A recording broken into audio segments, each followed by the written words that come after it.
Halo semuanya, Assalamualaikum warahmatullahi wabarakatuh.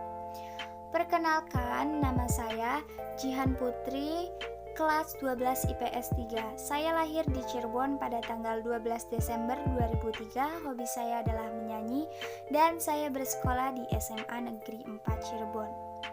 Di video kali ini saya akan menjelaskan materi pembelajaran 2, yaitu tentang pemanfaatan penginderaan jauh untuk tata guna lahan.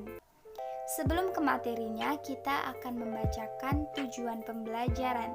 Setelah kegiatan pembelajaran 2 ini, kalian diharapkan mampu memahami konsep dan klasifikasi tata guna lahan, dapat menganalisis unsur-unsur interpretasi citra dan peran penginderaan jauh untuk kajian tata guna lahan. Setelah itu, kita lanjut ke uraian materi. 1. Konsep dasar tata guna lahan.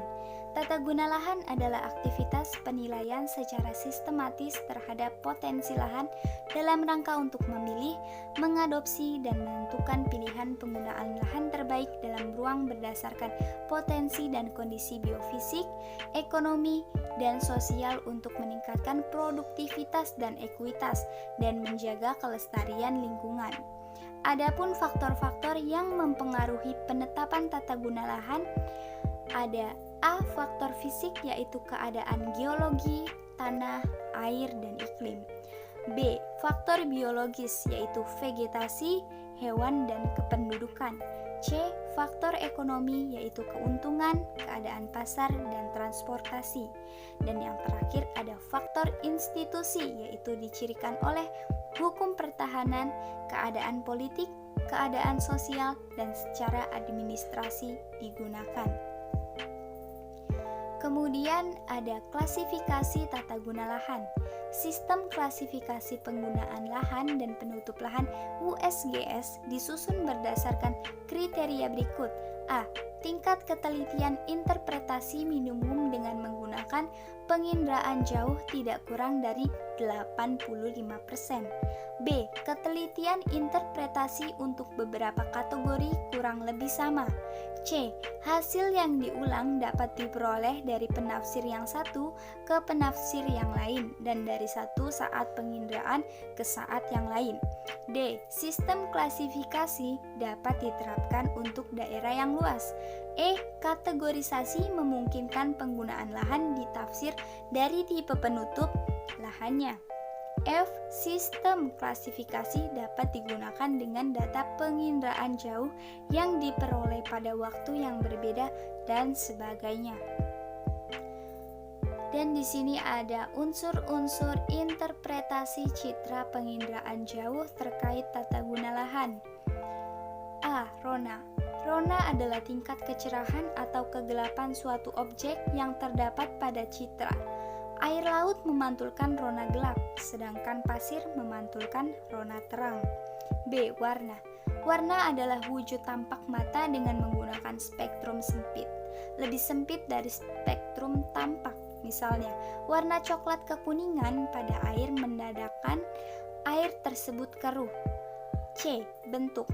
Bentuk merupakan variabel kualitatif yang mencerminkan konfigurasi atau kerangka objek. D. Ukuran. Ukuran adalah atribut objek yang meliputi jarak, luas, volume, ketinggian tempat, dan kemiringan lereng. E. Tekstur.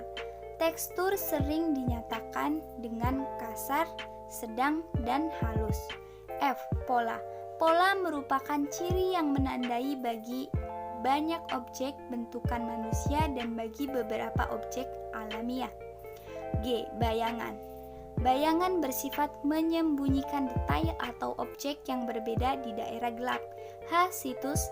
Situs adalah tempat kedudukan suatu objek dengan objek lain di sekitarnya. Dan yang terakhir ada I. Asosiasi diartikan sebagai keterkaitan antara objek satu dengan objek lain. Di sini ada gambar unsur-unsur citra penginderaan jauh dari mulai rona sampai yang terakhir.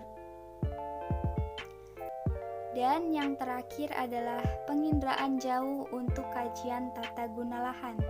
Penginderaan jauh kaitannya dengan tata guna lahan, salah satunya dalam bentuk inventarisasi penggunaan lahan.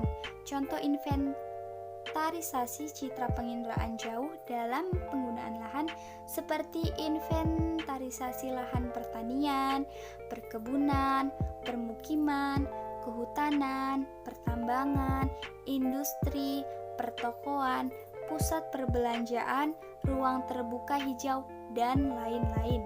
Setelah selesai dilakukan pengolahan, maka langkah selanjutnya adalah dilakukan layout agar informasi-informasi yang ada di dalamnya lebih mudah dipahami.